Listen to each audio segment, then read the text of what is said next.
अस्सलामुअलैकुम नाजरीन, PC world news से मैं हूँ रिता सिंधु। फैसलाबाद ज़िले इंतज़ामिया की ज़ेरे एहतमाम जम्मू कश्मीर में भारत की जानिब से कर्फ्यू और लॉकडाउन का 1 साल मुकम्मल होने पर बड़ी रैली का इनेकाद। हमारे सीनियर रिपोर्टर मिर्ज़ा हारून की तफसीलात के मुताबिक 9:58 पर साइरन के बाद 1 मिनट की खामोशी, ट्रैफिक जैम और पाकिस्तान और आज़ाद कश्मीर के कौमी तराने बजाए गए।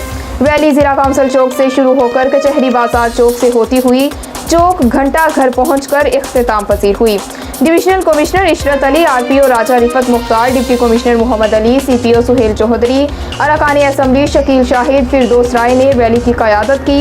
Additional deputy commissioner Mudassir Naseer, assistant commissioners Umar Maqbool, Syed Ayub Bukhari, DG FDA Suhail Khwaja समेत मुख्तलिफ डिविजनल और ज़िले महकमों के अफसरान, असातिज़ा, सिविल सोसाइटी के अफराद की बड़ी तादाद में शिरकत।